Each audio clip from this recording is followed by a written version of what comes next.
Hello everyone, this is Pragati and you are studying at एडुमेंटोरियल्स।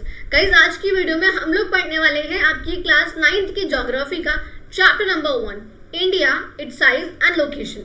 आज की video काफी important, काफी इंटरेस्टिंग और काफी बेसिक होने वाली है आप सभी के लिए। इस चैप्टर में हम लोग काफी कुछ पढ़ेंगे। इंडिया की लोकेशन क्या है, उसका साइज क्या है, कौन कौन सी कंट्रीज है इंडिया के आसपास, कौन कौन से नेबरिंग कंट्रीज है, क्या क्या सब कुछ हम आज की वीडियो में कवर करने वाले हैं। एक एक चीज आपकी इस वीडियो में कवर हो जाएगी। इस वीडियो को देखने के बाद आपको किसी भी वीडियो को देखने की बिल्कुल जरूरत नहीं पड़ेगी। चैप्टर हेड टू टो बिल्कुल कंप्लीट हो जाएगा। तो चलो, without any further delay, let's get started. First heading जो आपकी रहेगी इसमें, दैट इज इंडिया की लोकेशन।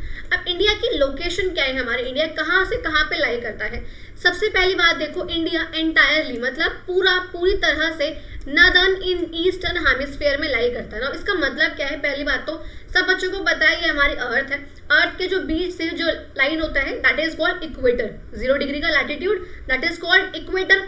ठीक है, उसके बाद जो है हमारे क्या होते हैं, इधर जो अब लेस लाइन जो वर्टिकल लाइंस होती हैं दीज आर कॉल्ड लॉन्गिट्यूड्स। उसके अंदर जो 0 डिग्री की होती है that is called prime meridian. तो जो भी उसके ईस्ट में लाई करेगा, हेमिस्फीयर का पूरा ये पार्ट जो उसके ईस्ट में होगा उसे हम कहेंगे ईस्टर्न हेमिस्फीयर, और जो उसके वेस्ट में करेगा उसे हम कहेंगे western hemisphere. Same as in the equator के जो भी नॉर्थ में होगा, ऊपर होगा, उसे हम कहेंगे नॉर्दर्न हेमिस्फीयर, और जो नीचे होगा उसे हम कहेंगे सदर्न हेमिस्फीयर। तो यहाँ पर हमें जो हमारा जो इंडिया है वो कहाँ पर है, नॉर्दर्न ईस्टर्न हेमिस्फीयर में लाई करता है, इक्वेटर से ऊपर और मेरिडियन के ईस्टर्न साइड। यहाँ तक क्लियर हुआ। उसके बाद देखो सेकंड पॉइंट क्या है कि लैटिट्यूड्स और लॉन्गिट्यूड्स किससे किसके बीच में है। देखो यहाँ से, ये देखो यहाँ से हमारा इंडिया शुरू होता है, यहाँ से इक्वेटर यहाँ पे, समवेयर इक्वेटर यहाँ पे, 0 डिग्री का यहाँ पे हो गया। इससे ऊपर आते रहेंगे तो लैटिट्यूड्स बढ़ते रहेंगे। तो यहाँ पर देखो क्या होता है, यहाँ पे हमारे इंडिया के that is 8 degree 4 minutes north से लेकर के कहाँ तक जाता है, ये 37 डिग्री 6 मिनट्स नॉर्थ तक। तो ये इसकी लैटिट्यूड की, इसकी डायरेक्शन है, इसकी कोऑर्डिनेट्स है। और बात करूँ लॉन्गिट्यूड्स की, तो लॉन्गिट्यूड्स ईस्ट टू वेस्ट होंगे, लेकिन हमारा ईस्टर्न हेमिस्फीयर में तो हम सिर्फ और सिर्फ ईस्ट और ईस्ट बोलेंगे। जैसे हमने यहाँ पर सिर्फ और सिर्फ नॉर्थ और नॉर्थ बोला, सेम एज इधर। तो यहाँ पर यहाँ से लेकर के that is 68 degree 7 minutes east to यहाँ तक पूरा 97 डिग्री 25 मिनट्स ईस्ट। ठीक है, एक चीज की ध्यान रखने की जरूरत नहीं है कि हाँ एग्जैक्टली कहाँ से लेकर कहाँ तक है, लेकिन ये ध्यान रखो कि नॉर्दर्न ईस्टर्न हेमिस्फीयर में हमारा इंडिया लाई करता है। सेकंड पॉइंट देखो अब क्या है, third point tropic of cancer के बारे में। अब हमें पता है ट्रॉपिक ऑफ कैंसर होता है 23.5 डिग्री नॉर्थ पे, 23.5 डिग्री साउथ में होता है ट्रॉपिक ऑफ कैप्रिकॉर्न। ये दोनों ही चीजें पता है ना। ये जो ट्रॉपिक ऑफ कैंसर है ये हमारी कंट्री को 2 इक्वल पार्ट्स में डिवाइड कर देता है ऑलमोस्ट। किसमें, 2 इक्वल पार्ट्स में। यहाँ से बीच में से होकर ये लाई करता है, ऐसे बीच में से होकर ऐसे करके ये गुजरता है। ठीक है, अब ये है कि कौन कौन सी स्टेट्स को ये काटता हुआ गुजरता है। तो ये 8 स्टेट्स को काटता हुआ गुजरता है, 8 स्टेट से ये पास करता है। कौन कौन सी स्टेट्स है वो, गुजरात, राजस्थान, मध्य प्रदेश, छत्तीसगढ़, झारखंड, वेस्ट बंगाल, त्रिपुरा एंड मिजोरम। यहाँ से ऐसे काटता हुआ, यहाँ से गुजरात, राजस्थान, मध्य प्रदेश और इस तरीके से आगे जाता हुआ छत्तीसगढ़, झारखंड, वेस्ट बंगाल, त्रिपुरा, मिजोरम। ये आप लोग ध्यान रखना, क्योंकि समटाइम्स आप लोगों से 4 नाम देकर पूछ देगा कि कौन से इनमें से नहीं है जो कि पास नहीं करता, कौन सी स्टेट है जो जिससे कि टॉपिक ऑफ कैंसर पास नहीं करते, तो पूछ सकते हैं। तो आप लोग ये ध्यान रखना। नेक्स्ट पॉइंट आता है जो कि एक बेसिक से अंडरस्टैंडिंग है कि इंडिया के जो साउथ ईस्ट है, देखो ये हमारा, देखो नॉर्थ होता है पता है सबको, ये होता है साउथ, ये है ईस्ट और ये है इसका वेस्ट। तो इंडिया के साउथ ईस्ट में मतलब इधर की तरफ यहाँ पर क्या है, हमारा बे ऑफ बंगाल है, जिसमें कि एक आइलैंड है काफी इंपॉर्टेंट, काफी popular, that is Andaman and Nicobar islands. और यहाँ अगर मैं बात करूँ साउथ वेस्ट की, तो दिस इज साउथ वेस्ट, और यहाँ पर हमारा अरेबियन सी है पूरी की पूरी, जिसमें हमारा काफी इंपॉर्टेंट आइलैंड कौन सा है, that is Lakshadweep islands. Clear हो गए, यहाँ तक समझ में आ गए, सारे पॉइंट्स क्लियर हो गए। उसके आगे देखो क्या है कि इंडिया का सदर्न मोस्ट पॉइंट मतलब जो बिल्कुल साउथ में है इंडिया का, वो कौन सा है, इंदिरा पॉइंट। कौन सा है वो, इंदिरा पॉइंट, जो कि हमारा ग्रेट निकोबार में है। ये निकोबार जो कि यहाँ पर है, ग्रेट अंडमान निकोबार आइलैंड्स में निकोबार यहाँ पर है। तो यहाँ पर हमारा ये इंदिरा पॉइंट लोकेटेड है, जो कि अब सबमर्ज हो चुका था। हालांकि जब 2004 में सुनामी आई थी तब ये आधा डूब चुका था। तो ये है हमारे इंडिया का सदर्न मोस्ट पॉइंट। यहाँ तक क्लियर हो, तो पूरा पैराग्राफ ये क्लियर हो गया। कौन सा हेमिस्फीयर में है, ट्रॉपिक ऑफ कैंसर क्या है और कौन कौन से स्टेट से होकर ये पास करता है और इंदिरा पॉइंट क्या है। क्लियर हो गया। कोऑर्डिनेट्स ध्यान रखना कि हाँ ऐसा कुछ है, नॉर्थ नॉर्थ ईस्ट ईस्ट, ठीक है। ओके, नेक्स्ट आते हैं अब हम साइज ऑफ इंडिया पे। इंडिया का साइज क्या है, देखो इंडिया की अगर बात करें तो उसका एरिया 3.28 मिलियन स्क्वायर किलोमीटर है। 3.28, सोचो इतना बड़ा इंडिया, उसका एरिया कितना है 3.28 मिलियन स्क्वायर किलोमीटर। जो पूरा ही वर्ल्ड है, पूरा वर्ल्ड है, उसके एरिया का 2.4% पार्ट है बस। ये पूरा वर्ल्ड है हमारा, देखो पूरा वर्ल्ड है, इतना बड़ा पूरा वर्ल्ड, पूरी अर्थ है, उसमें से यहाँ पर इंडिया लाई करता है। इसका एरिया कितना है 3.28 मिलियन स्क्वायर किलोमीटर। और अगर हम पूरे अर्थ के इस 100% की बात करें तो इस 100% में से ये कितना है 2.4%। यहाँ तक समझ में आ गया। अब देखो फिर उसके बाद क्या है, इंडिया 7th लार्जेस्ट कंट्री है वर्ल्ड की, ये सबको पता है, लेकिन उससे बड़ी कौन कौन सी इसकी आगे स्लाइड में बात करेंगे हम। तो ये कौन कौन सी हैं जो इंडिया से बड़ी हैं, ये ध्यान रखने वाली बात होती है ऐसे बेसिकली भी, ठीक है। तो लेकिन ये सबसे इंपॉर्टेंट है कि इंडिया खुद में ही 7th लार्जेस्ट कंट्री है वर्ल्ड की, ठीक है। उसके बाद देखो बात करूं तो पूरी जो इंडिया की जो लैंड बाउंड्री है, पूरी ये लैंड बाउंड्री जो बाउंड्री आपको दिख रही है, जितनी भी, मेरी ड्राइंग बहुत बकवास है, ठीक है, तो जो भी लैंड बाउंड्री यहाँ पे आपको दिख रही है सारी की सारी कितनी है 15,200 किलोमीटर्स। कितनी 15,200 किलोमीटर्स, जिसमें हमारे जो अंडमान निकोबार है वो सब कुछ शामिल है। और अगर मैं सिर्फ और सिर्फ इस कोस्ट लाइन की बात करूँ, सेकेंड कहाँ गया, हाँ गिरा, तो अगर मैं सिर्फ और सिर्फ इस कोस्ट लाइन की बात करूं तो ये हमारे करीब करीब कुछ 7,500 समथिंग मीटर किलोमीटर्स की है। अगर पूरी की बात करूं तो दैट इज 15,000 किलोमीटर्स। ये भी ध्यान नहीं रखना, मेन चीज ध्यान रखने की आप लोगों को बताती हुई चल रही हूं मैं कि हाँ 2.4% है, ये ध्यान रखो, एरिया कितना है वो ध्यान रखो, और 7th लार्जेस्ट कंट्री है, ये तो पता ही होना चाहिए, ठीक है। उसके बाद देखो नेक्स्ट क्या है, India is bounded by young fold mountains in the north west, north, north east, south में।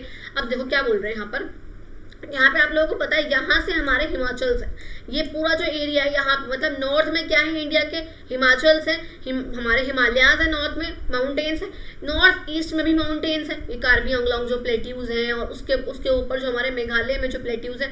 लेकिन यहाँ पे जो हमारे हिल्स हैं इधर की तरफ, जो हिल्स है हमारे यहाँ पर गारो हिल्स, खासी हिल्स, तो ये जो यहाँ पर हिल्स है हमारे इतने सारे के सारे अरुणाचल प्रदेश में जो हिल्स हैं अलग अलग, यहाँ पे दाफला हिल्स, पटनी हिल्स, इस टाइप से हिल्स है ना हमारे कई सारे, तो ये यहाँ पर है। तो मतलब इंडिया के नॉर्थ में, नॉर्थ ईस्ट में और नॉर्थ वेस्ट में भी यहाँ पर क्या है माउंटेन्स है। तो यहाँ पर वो क्या बोल रहे हैं कि नॉर्थ में, नॉर्थ ईस्ट में और नॉर्थ वेस्ट में हर तरफ क्या है इंडिया के माउंटेन्स हैं। क्लियर हुआ।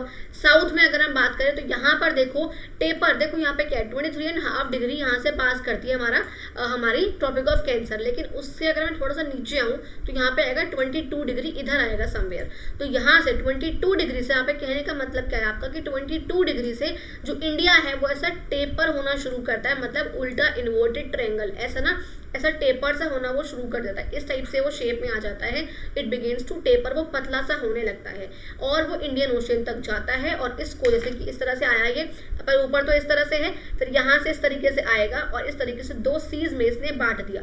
इधर हमारा बे ऑफ बंगाल है और इधर हमारा क्या है अरेबियन सी है। समझ में आ गया, यहाँ तक का क्लियर हो गया, सारे पॉइंट क्लियर हो गए कि भाई ये नहीं ध्यान रखना कि हाँ भाई ठीक है कि क्या होता है, बस ये आप लोग बेसिक के रूप में नॉलेज के लिए ये भी ध्यान रखो चैप्टर को समझने के रूप में कि 22 डिग्री नॉर्थ लैटिट्यूड के बाद, 22 डिग्री के बाद जो अर्थ, जो हमारा इंडिया है वो टेपर होना शुरू कर देता है, ऐसा पतला होना शुरू कर देता है, इन्वर्टेड ट्रायंगल के रूप में आना शुरू कर देता है इंडियन ओशन की तरफ जाता हुआ। और इस तरीके से ये जो हमारा जो सी है उसको दो पार्ट्स में डिवाइड करता है, इधर वाला बे ऑफ बंगाल जो साउथ ईस्ट में है और साउथ वेस्ट में क्या है हमारा अरेबियन सी। क्लियर हो गया यहाँ तक। अब आते हैं नेक्स्ट पॉइंट पे। देखो काफी इंपॉर्टेंट टॉपिक रहेगा हमारा ये। सबसे पहली बात, आप लोगों को अब इतना समझ में आ गया कि यहाँ पे देखो, यहाँ से यहाँ पे देखो आप लोग कि हमारा जो लॉन्गिट्यूडल एक्सटेंट था वो कितना बताया था मैंने अभी, 68 degree 7 minutes east to 97 degree 25 minutes east, ये था। ऊपर कितना था, यहाँ से 8 degree 4 minutes north to 37 degree 6 minutes north, ये था अभी। अब उसमें आप लोग माइनस करके देखो जरा, ईस्ट टू ईस्ट का जो डिफरेंस है वो भी 30 डिग्री है और यहाँ से यहाँ तक का डिफरेंस भी ऑलमोस्ट 30 डिग्री है, ठीक है। लेकिन फिर भी मतलब डिस्टेंस सेम है, दोनों ही लैटिट्यूड्स और लॉन्गिट्यूड्स के बीच में डिस्टेंस सेम दिख रहा है। लेकिन फिर भी ना अगर हम देखें तो इस तरह देखो, आपको देखने में क्या लग रहा है कि भाई मैम ये जो साइड है इसकी, मतलब ये जो हमारा जो लैटिट्यूडनल एक्सटेंट है वो ज़्यादा बड़ा लगता है, जो नॉर्थ टू साउथ का एक्सटेंट है वो ज़्यादा बड़ा लगता है, लंबा लगता है एज कंपेरिजन टू जो हमारा इधर से यहाँ तक का ईस्ट टू वेस्ट का जो एक्सटेंट है। बस यही लाइन आप लोग यहाँ पे लिखी हुई है कि दोनों में ही सेम डिफरेंस होने के बावजूद, सेम डिग्री का डिफरेंस होने के बावजूद भी क्या लगता है हमें कि यहाँ से यहाँ तक का जो डिफरेंस है ईस्ट टू वेस्ट का डिफरेंस जो है वो कम है एज कम्पेयर टू नॉर्थ से लेकर के साउथ तक। क्लियर हुआ? उसके बाद आती है सबसे ज़्यादा इंपॉर्टेंट बात। अब आप लोग देखो, अगर आप लोगों ने वो वाली मेरी शॉर्ट्स मैंने डाली हुई है लास्ट, अभी कुछ टाइम पहले मैंने अपलोड कर दी थी वो शॉर्ट्स, जिसमें मैंने इंडिया के टाइम को किस तरह से डिफाइन करना है, क्यों हमने ये वाली लैटिट्यूड लिया है हमने IST के रूप में, सब मैंने समझाया हुआ है। अगर आप लोगों ने वो वाले शॉर्ट जाके नहीं देखी है, डिस्क्रिप्शन में लिंक डाल दूंगी, वहाँ से आप लोग देख सकते हो।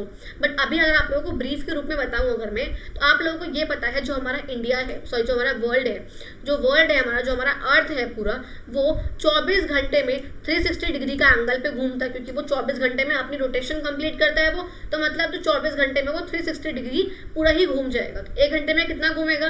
15 डिग्री घूमेगा। तो 30 डिग्री कितने घंटों में घूमा वो? 2 घंटों में। जब 15 डिग्री 1 घंटे में, तो 30 डिग्री कितने में घूमेगा? 2 घंटों में। साफ सी मैथ्स है।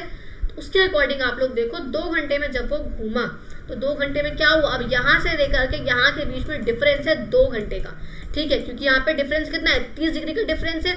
इस 30 डिग्री के डिफरेंस की वजह से ईस्ट टू वेस्ट में हमारा डिफरेंस आता है 2 घंटे का। एग्जाम्पल के तौर पे अगर समझाऊं तो बहुत साफ समझो, आपका कोई फ्रेंड है जो कि यहाँ पर अरुणाचल प्रदेश में रहता है और आप यहाँ पर गुजरात में रहते हो, ठीक है। अब आपके यहाँ अभी 5 बजे हैं, ठीक है, पर उसके यहाँ अभी 3 बज चुके हैं, क्योंकि वो आपसे आगे चल रहा है, ठीक है ना, वो आपसे आगे, सॉरी आपके यहाँ अभी 3 बज रहे हैं, सॉरी आप, ठीक है, तो आप आगे चल रहा है, तो आपके यहाँ 3 है, उसके यहाँ अभी 5 बज चुके हैं, उसके यहाँ 5 बज चुके हैं, वो आपसे और आगे चल रहा है, टाइम और ऐड हो जाएगा। जब आपसे आगे चल रहा है तो 5 बजे उसके यहाँ सूर्य उदय हो चुका है। अरुणाचल प्रदेश में पर्सन वो रहता है, तो उसके यहाँ सुबह हो चुकी है। अब वो आपको सुबह उठ के कॉल कर रहा है और भाई कैसा है कैसा नहीं है सब कुछ पूछने के लिए, तो आप उसको कह रहे हो भाई तू पागल है क्या, अभी 3 बज रहे हैं रात को, तुम मुझसे ये पूछने के लिए फोन कर रहा है। वो कहेगा भाई क्या बोल रहा है, 3 थोड़ी बज रहे हैं, 5 बज रहे हैं यार, सुबह हो गई, तू सो रहा है क्या? भाई मेरे यहाँ 3 बज रहे हैं। इसी वजह से अब देखो यहाँ पे क्या हुआ, क्योंकि 2 घंटे का डिफरेंस आया। 2 घंटे का डिफरेंस क्यों आया? क्योंकि लॉन्गिट्यूड्स में 30 डिग्री का फर्क है। 30 डिग्री जो हमारी अर्थ है वो 2 घंटे आगे हो जाती है, 2 घंटे का डिफरेंस आएगा। इसी वजह से क्या हुआ, यहाँ पे अभी 3 बजेंगे भैया, यहाँ पे तो 5 बज चुके हैं। इसी जो डिफरेंस की वजह से जो ये प्रॉब्लम आई, यहाँ पे 3 है यहाँ पर 5 है, तो जो लोग काम पे जा रहे हैं उनको दिक्कत हो रही है, ये सब प्रॉब्लम्स हो रही है। इस वजह से जो हमारी जो उस टाइम पे जो कॉन्फ्रेंस वगैरह हुई, जो गवर्नमेंट थी, उन्होंने ये डिसाइड करा कि हम एक मिड का टाइम सिलेक्ट करेंगे। क्या करेंगे? एक मिड का टाइम सिलेक्ट करेंगे। उस मिड के टाइम के रूप में ये longitude which is 82 degree 30 minutes east, ठीक है, ये जो है उस टाइम पे इसको सिलेक्ट करा गया। ये कहाँ लाइक चला जाता है माउस, समझ में नहीं आता। ओके ठीक है, तो ये इस टाइम पे इसको जो है इसको सिलेक्ट करा, क्लियर हो गया, इसको सिलेक्ट करा 82.5 डिग्री ईस्ट, जो कि हमारा जो इंडिया है उसके ऐसे बीच में से होकर ये पास करेगी, बीच में से होकर ये पास करेगी। तो यहाँ पे अगर अभी आप लोगों को एक चीज़ और मैं दिखाऊं, तो यहाँ पे आप लोग अभी ये समझना, देखो यहाँ पर देखो मतलब क्या हुआ, यहाँ पर 82.5 डिग्री ईस्ट, मैं इसको बोल सकती हूँ 23.5 डिग्री ईस्ट, 82.5 डिग्री ईस्ट, इसी को हम बोलते हैं 82 डिग्री 30 मिनट्स ईस्ट को, 30 मिनट्स को मैं यहाँ पर एंड हाफ भी बोल सकती हूँ, इसलिए मैं बार बार बोल रही हूँ 82.5 डिग्री ईस्ट। तो यहाँ पर इसको हमने अपना IST सिलेक्ट करा। अब अगर कोई पूछे कि क्यों करा हमने इसी को ही सिलेक्ट क्यों करा, क्योंकि आप लोग देखो 68, ठीक है, 68 और 97, इसके बीच में 97 से 15 डिग्री पीछे हो जाएगा ये, और 68 से 15 डिग्री अराउंड आगे हो जाएगा। इसलिए हमने मिड का time 82 degree and 30 minutes east का टाइम हमने सिलेक्ट करा था, कि जो भी टाइम इस पर होगा उसे हम अपना इंडिया का स्टैंडर्ड टाइम मानेंगे और वो ऑल ओवर द कंट्री वो फॉलो करा जाएगा। इसलिए अगर यहाँ पर अगर 5 बजे तो यहाँ की घड़ी भी अभी 5 ही दिखाएगी। समझ में आ गया? क्लियर हो गया? पॉइंट क्लियर हुआ? सॉरी। अब उसके बाद देखो एक और चीज क्या है कि ये जो 82.5 डिग्री ईस्ट है, इस लाइन को हम कहते हैं अपने इंडियन स्टैंडर्ड मेरिडियन। क्या कहते हैं? Indian standard meridian. जो ISM हो जाएगा, और IST को हम कहेंगे इंडियन स्टैंडर्ड टाइम। तो IST अगर कोई पूछे हमसे कि हमारा IST क्या है, दैट इज 5.5 घंटे प्लस, ठीक है, 5.5 घंटे प्लस GMT। मतलब जो भी अब लाइक ये चीजें अभी आप लोग यहाँ पे बुक में नहीं दे रखी, इसलिए आपको नहीं समझाना चाहूंगी इतना डिटेल में जाकर। अभी आप लोग बस ये समझो कि हाँ ठीक है 82.5 डिग्री ईस्ट का ये हो गया। अब ये कौन कौन सी स्टेट से पास करता है, तो ये करता है यूपी से, एमपी से, एपी से, उड़ीसा से और छत्तीसगढ़ से। ये 5 स्टेट से हमारा जो आईएसटी की लाइन है वो पास करती है। क्लियर हो गया, समझ में आ गया, यहाँ तक का सारा कॉन्सेप्ट क्लियर हो गया। लास्ट टाइम आते हैं नेक्स्ट पॉइंट पे, that is India and the world के बारे में। इंडिया और वर्ल्ड के बारे में समझते हैं। एशिया कॉन्टिनेंट है, एशिया कॉन्टिनेंट का ये पूरा यहाँ से लेकर के हमारा, ठीक है, पूरा यहाँ से लेकर के पूरा हमारा क्या है, ये हमारा एशियन कॉन्टिनेंट है। इसका साउथवर्ड एक्सटेंशन क्या है, मतलब साउथ में क्या है, इंडिया है, इसलिए हम कहते हैं कि इंडिया साउथवर्ड एक्सटेंशन है एशियन कॉन्टिनेंट का। जो डेक्कन पेनिनसुला है हमारा, जैसे डेक्कन पेनिनसुला, इसे कहते हैं हम डेक्कन पेनिनसुला। ओके, ये इंडियन ओशन के अंदर जाता है, ऐसे इंडियन ओशन के अंदर प्रोट्रूड करता है, यहाँ पे हमारा ओशियन है उसके अंदर जाता है और इंडिया के अलग अलग कंट्री के साथ रिलेशन स्टैब्लिश करता है। किस तरीके से अभी आगे समझाऊंगी। और साथ साथ एक और चीज जान लो, ऐसी और कोई भी ऐसी कंट्री नहीं है जो कि इस तरीके से ओशियन के अंदर इस तरह से निकलती हो या प्रोट्रूड करती हो, घुसती हो। और इसका एकमात्र ऐसी कंट्री है जिसके नाम पर एक ओशियन का ही नाम है, ठीक है ना, इसीलिए है वो नाम, क्योंकि इंडिया एकमात्र ऐसी कंट्री है जो कि जिसकी इतनी लंबी कोस्ट लाइन है जो कि ओशियन के अंदर तक जाती है, इसलिए एकमात्र ऐसी कंट्री है जिसके नाम पर ओशियन का नाम रखा गया है, इंडियन ओशियन। ओके, अब आगे बढ़ते हैं। मैंने कहा था आगे की स्लाइड्स में हम देखेंगे कि 7 लार्जेस्ट कंट्रीज वर्ल्ड की कौन कौन सी है, that is Russia, Canada, USA, China, Brazil, Australia and the last one is India which is 7th largest country in the world. Okay, उसके आगे देखो मैंने यहाँ पे क्या लिखा है कि इंडिया के कॉन्टेक्ट वर्ल्ड के साथ काफी पुराने, मतलब इंडिया यूरोप से, हम लोग को पता है ब्रिटिशर्स आए, उनसे पहले पोर्तुगीज थे, तो यूरोप से काफी अच्छा कंट्रोल, काफी अच्छे रिलेशनशिप थे। हालांकि वो ट्रेड के टाइम पे थे उस टाइम पे, बाद में वो टेरिटरी के एक्सपेंशन वगैरह हो गया था, लेकिन स्टार्टिंग में ट्रेड के काफी ज्यादा हमारे कॉन्टेक्ट थे। स्पाइसेस जाना, मसलिन जाना, बहुत सारी चीजें जो हमारे कंट्री से उनकी कंट्रीज में जाया करती थी, क्योंकि हमारी जो यहाँ पे जो प्रोड्यूस होती थी चीजें उनकी वहां पर बहुत ज्यादा ही डिमांड थी।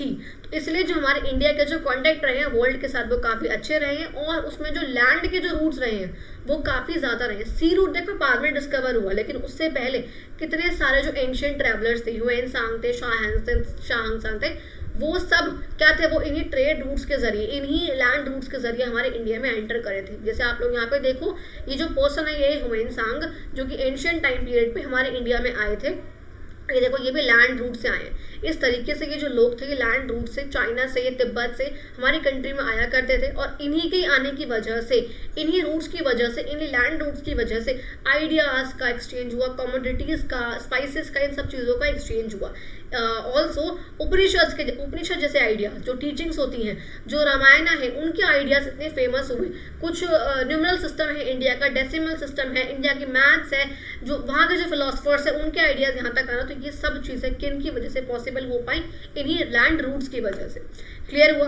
ऑल्सो देखो यहाँ पर क्या लिखा है कि जो ग्रीक के जो स्कल्पचर थे, जो वहाँ पर जो आर्किटेक्चुरल स्टाइल्स फॉलो करे जाते थे, वो भी हमारे इंडिया में पाए जाते हैं। मतलब वहाँ के जो डिजाइन्स थे, जो स्कल्पचर था वहाँ के, वो यहाँ भी पाई जाती है। क्यों? क्योंकि वहाँ की आइडियाज़ का एक्सचेंज हमारे यहाँ भी हुआ है। यहाँ से लोग वहाँ गए, वहाँ से लोग यहाँ आए हैं, तो इसलिए यहाँ पे आइडियाज़ का एक्सचेंज हुआ है। और लोग गए कैसे हैं? इन्हीं लैंड रूट्स की वजह से गए। सी रूट तो बाद में डिस्कवर हुए थे। समझ में आ गया? यहाँ तक का क्लियर हुआ। अब आगे आते हैं नेक्स्ट इज इंडिया के नेबर्स की बात करते हैं। ये सबको पता है इंडिया की 28 स्टेट्स और 8 यूटीज है। इंडिया की लैंड बाउंड्री 7 कंट्रीज के साथ इंडिया शेयर करता है। अफगानिस्तान, चाइना, नेपाल, भूटान, म्यांमार, बांग्लादेश, पाकिस्तान, इन सबके साथ शेयर करता है। सबको याद, हाँ बेसिकली आप रख सकते हो, लेकिन जो इम्पोर्टेंट है, मतलब ये आपको याद रखना है कि हाँ भाई ठीक है, पाकिस्तान के साथ है अफगानिस्तान, नेपाल, भूटान, चाइना, हमारी म्यांमार और बांग्लादेश, ये 7 कंट्रीज ध्यान होनी चाहिए कि हाँ कौन कौन सी कंट्रीज के साथ इंडिया की लैंड बाउंड्री है। लेकिन ये आप लोग बस 2 कंट्रीज का याद रखो कि अफगानिस्तान के साथ सबसे ही छोटी है, यहाँ पे बिल्कुल जो छोटा सा पॉइंट है, तो वहाँ पर जो इंडिया की जो अफगानिस्तान के साथ लैंड बाउंड्री है, हियर समवेयर, यहाँ पर इतनी सी बाउंड्री है वो, ठीक है, तो वो है। तो सबसे छोटी बाउंड्री इंडिया की अफगानिस्तान के साथ है, और सबसे बड़ी 4096 किलोमीटर समथिंग की बाउंड्री इंडिया के बांग्लादेश के साथ है। सबसे बड़ी बाउंड्री इंडिया की बांग्लादेश के साथ है। ऐसा देखने में लगता है कि चाइना के साथ है, लेकिन चाइना के साथ नहीं है। सबसे बड़ी बाउंड्री घुमावदार के रूप में काफ़ी ही ज़्यादा हमारी बांग्लादेश के साथ है। समझ में आ गया? क्लियर हो गया। अब हम देखो क्या बोल रही हूँ, इसके ही साथ साथ दो और कंट्रीज हैं, मतलब आइलैंड कंट्रीज है, लेकिन वो एक है हमारी श्रीलंका, सबको पता है, और यहाँ पे एक हमारा है मालदीव्स। समझ में आ गया। तो ये भी ध्यान रखनी है, मतलब ये सच वो वाली कंट्री नहीं है जिनसे लैंड बाउंड्री शेयर हो रही है, लेकिन हाँ कुछ आइलैंड नेबरिंग कंट्रीज ये हमारी है। ओके अब देखो नेक्स्ट का बात, ये भी काफी इंपॉर्टेंट है कि आखिर श्रीलंका हमारे इंडिया से श्रीलंका किस तरीके से सेपरेटेड है। तो सेपरेट कैसे है, पाक स्टेट से और गल्फ ऑफ मन्नार से। नाउ पाक स्टेट क्या होता है, पहली बात तो स्ट्रेट क्या होता है आप लोग को मैं पहले भी अपनी शॉर्ट्स वाली वीडियो में समझा चुकी हूँ। स्ट्रेट क्या होता है, इस्तेमस क्या होता है। स्ट्रेट क्या होता है, एक ऐसी छोटी सी वाटर बॉडी जो कि दो बड़ी वाटर बॉडीज को आपस में कनेक्ट करती हो, दैट इज कॉल्ड स्ट्रेट। और इस्तेमस इसका उल्टा होता है, एक लैंड बाउंड्री जो कि दो लैंड बाउंड्री को कनेक्ट करती हो। तो यहाँ पर अभी बात कर रही हूँ मैं स्ट्रेट की, तो स्ट्रेट यहाँ पे क्या हो जाएगा, देखो इंडिया का क्या है, बे ऑफ बंगाल है, और श्रीलंका क्या है हमारा, मन्नार है, गल्फ ऑफ मन्नार। तो इन दोनों को अलग कौन करती है, पाक बे है हमारा। जैसे कि हमारा बे ऑफ बंगाल है तो श्रीलंका का क्या है, पाक बे है, ठीक है। तो इन दोनों को कौन सेपरेट जोड़ के रखती है, सेपरेट करती है या एक साथ कनेक्ट करके रखती है, दैट इज पाक स्टेट, ठीक है। और यही जो पाक स्टेट है ये हमारे इंडिया को श्रीलंका से अलग रखती है। साथ साथ बात करूं गल्फ ऑफ मन्नार क्या होता है, तो गल्फ ऑफ मन्नार भी यहाँ पर आपको यहीं पर ही देखने को मिल जाएगा, यहाँ पर समवेयर यहाँ पर मिल जाएगा। तो ये भी हमारे इंडिया को श्रीलंका से सेपरेट करता है। और बात करूं मालदीव्स की, तो मालदीव्स आइलैंड भी हमारे लक्षद्वीप के साउथ में सिचुएटेड है। कहाँ पे, लक्षद्वीप के, ये हमारा लक्षद्वीप है, उसकी साउथ में यहाँ पर समवेयर मालदीव्स सिचुएटेड है, ठीक है। Maldives is an all together different country ना, सबको पता है ये बात। तो दैट इज समथिंग क्लियर हो गया, यहाँ तक समझ में आ गया। अब आपकी बुक में एक छोटा सा क्वेश्चन दे रखा था कि भाई स्मॉलेस्ट स्टेट कौन सी है area wise, that is Goa, और लार्जेस्ट कौन सी है, दैट इज राजस्थान। समझ में आया। नाउ आते हैं लास्ट पॉइंट पे, अपने काफी थोड़ा सा इंपॉर्टेंट पॉइंट भी है, एंड दैट इज इंडिया की किस तरीके से एक स्ट्रैटेजिक लोकेशन है। भाई देखो यहाँ पर आप लोग पिक्चर में देखकर समझ सकते हो, यहाँ पर इंडिया बिल्कुल, ये हमारा वेस्ट एशिया, ये हमारा ईस्ट एशिया, इसे बिल्कुल बीच में यहाँ पे सेंटर में हमारा इंडिया लाई करता है। हमारा इंडिया बिल्कुल कहाँ सेंटर में लाई करता है, ईस्ट और वेस्ट एशिया के। अब जो ये जो इंडियन ओशन के ये जो टेपरिंग है ना इसकी, ये काफ़ी इंपॉर्टेंट है। एक तो इसे इंडियन ओशन से कनेक्ट करती है ये, दूसरी ये चीज़ इससे कनेक्ट करने की वजह से यहाँ पर इतने सारे पोर्ट्स है ना आसपास उसकी कोस्ट लाइन पे, जो कि अलग अलग कंट्रीज से, अफ्रीका की तरफ, यूरोप की तरफ, ईस्ट एशिया से, साउथ एशिया से काफ़ी इसको कनेक्ट करके रखते हैं। इसी वजह से इस इंडियन ओशियन की जो रूट्स हैं अलग अलग, इससे जो हमारी कंट्री है वो यूरोप से, अफ्रीका से, ईस्ट एशिया से, वेस्ट एशिया से, साउथ एशिया से, अलग अलग जगहों से वो कनेक्ट रहती है, जिसकी वजह से इसकी स्ट्रैटेजिक सेंटर लोकेशन है। और ये इसलिए इम्पॉर्टेंट है, इसलिए जो इंडिया की जो जोग्राफिकल लोकेशन है वो उसके लिए स्ट्रैटेजिकली इम्पॉर्टेंट है। इसलिए वो समझ में आ गया, क्लियर हो गया। And so yes, that's the whole of your chapter. अगर आप लोगों को वीडियो अच्छी लगी हो तो आप लोग प्लीज़ चैनल को सब्सक्राइब करना, वीडियोस को लाइक करना। मेरे चैनल पे पहली बार आए हो तो भी आप लोग सब्सक्राइब करते हुए, लाइक करते हुए, कमेंट शेयर सब कुछ करते हुए ज़रूर जाइएगा। और सब कुछ समझ में आ गया होगा, ये होप सारा कुछ क्लियर हो गया होगा। समरी वीडियोस थी लेकिन कुछ भी छूटेगा नहीं, ये मैं आप लोगों को ऑलवेज गारंटी करते हुए चलती हूँ। इस हाफ आवर की जितनी भी देर की वीडियो बनी होगी उसमें आप लोगों को सारे ही पॉइंट्स क्लियर हो गए होंगे, ठीक है। तो चलो, thank you so much and मिलते हैं अपनी अगली वीडियो में।